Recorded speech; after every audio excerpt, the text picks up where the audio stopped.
বন্ধুরা কেমন আছো সবাই? আশা করি সবাই ভালো আছো। সুজাতা হ্যাংলা ব্লগসে সবাইকে স্বাগত বন্ধুরা।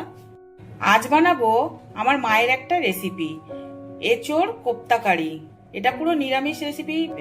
স্বাদ অনুসারে নুন দিয়ে দিচ্ছি বন্ধুরা, সামান্য একটু হলুদ দিয়ে দিচ্ছি, সামান্য একটু হিং দিয়ে দিচ্ছি, 1 চামচ মতো ধনিয়া গুঁড়ো দিয়ে দিচ্ছি, 1 চামচ মতো জিরে গুঁড়ো দিয়ে দিচ্ছি, 1 চামচ মতো লঙ্কার গুঁড়ো দিয়ে দিচ্ছি, 1 চামচ মতো আদা বাটা দিয়ে দিলাম, 1 চামচ মতো বেসন দিয়ে দিলাম,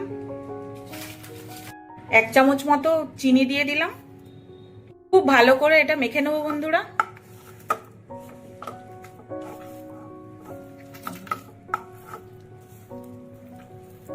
এঁচোড় আর আলুটা আগে বন্ধুরা সেদ্ধ করে রেখেছিলাম।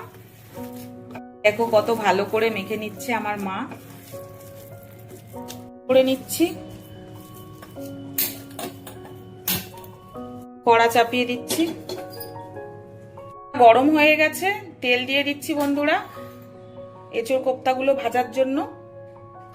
এক এক করে কোপ্তাগুলো ভেজে নেবো বন্ধুরা।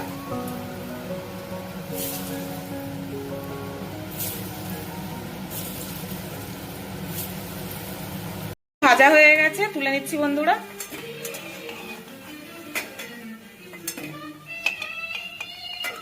কি সুন্দর লাগছে দেখো বড়াগুলো। জিরে, তেজপাতা, শুকনো লঙ্কা ফোড়নে দিয়ে দিলাম, সামান্য একটু হিং দিয়ে দিচ্ছি। দেখো টমেটো, কাঁচা লঙ্কা, আদার পেস্টটা দিয়ে দিলাম।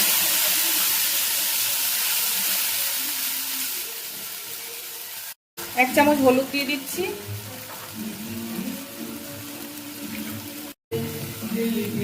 1 চামচ মতো লঙ্কার গুঁড়ো দিয়ে দিলাম, 1 চামচ ধনিয়া গুঁড়ো দিয়ে দিলাম, 1 চামচ মতো জিরের গুঁড়ো দিয়ে দিলাম, স্বাদ অনুসারে নুন দিয়ে দিলাম। নুনটা সবসময় তোমরা সবাই স্বাদ অনুসারে দেবে। যেহেতু নিরামিষ তরকারি তাই জন্য 1/2 চামচ একটু চিনি দিয়ে দিলাম। চিনিটা অপশনাল, তোমরা দিতেও পারো না দিতে পারো। কোফতাতেও আমি 1 চামচ চিনি দিয়েছিলাম। এটা একটু মিষ্টি মিষ্টি হয় বন্ধুরা, খেতে খুব টেস্টি হয়। মশলাটা ভালো করে কষে নেওয়ার জন্য একটু সামান্য জল দিয়ে দিলাম।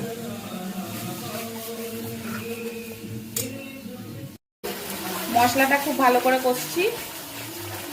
দেখো কি সুন্দর কালার আসছে। মশলাটা দিয়ে দেখো তেল ছেড়ে গেছে, তার মানে মশলা আমার কষা হয়ে গেছে। এবার এর মধ্যে আমি জল দিয়ে দেবো।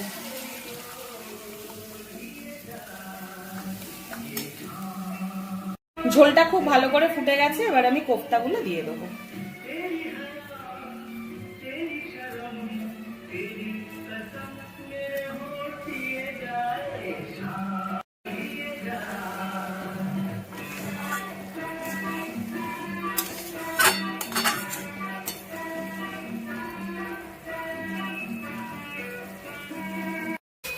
সামান্য একটু গরম মশলা গুঁড়ো দিয়ে দিচ্ছি।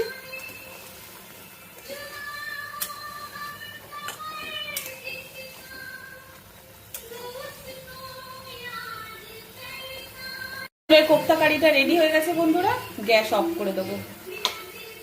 তাহলে বন্ধুরা দেখলে তো কত সহজে এঁচোড়ের কোপ্তা কারিটা আমি রেডি করে ফেললাম।